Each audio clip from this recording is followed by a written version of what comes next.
Have you found in your grief that you end up telling your story over and over? I just want to tell you that's totally normal if you have.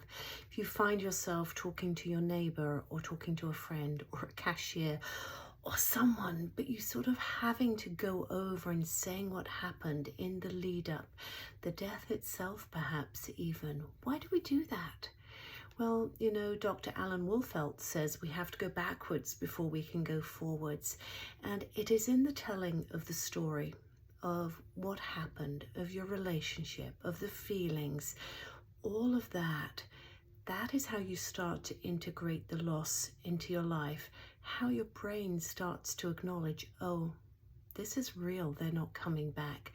The more you tell your story, and I know it's difficult because it can bring up lots of sadness and it can be difficult, but as you verbalize it to people, try and pick the people that you know can hear it over again and who are non-judgmental. But the more that you do it, the more it sort of becomes real in your system and you come to a place of acceptance, which of course is really difficult when you've lost someone you love, particularly if it's a shock and unexpected. That telling the story and going over it and saying, but why and how and all of this stuff, it's trying to make sense of something you had no control of. And so if you find yourself telling the story, that's normal.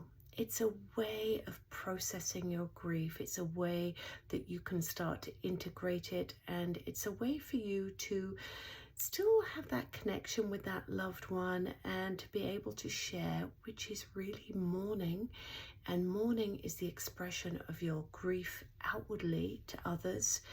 You're going to cry. You're going to have hard times. But as you share your story, it just sort of settles in that this is your new reality, that your loved one is no longer here, and that it's a very normal thing for you to be doing. So don't hold back when you feel that you want to talk about your loved one, maybe about the death, about the circumstances.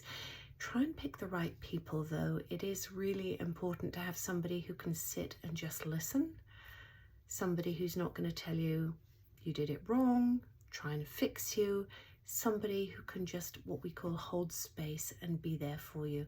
That's where coaching comes in, of course. That's what I do with my clients. But a trusted friend who you know is just going to sit, maybe just hold your hand and listen as you retell that story over and over in the next months and possibly even years. It's normal.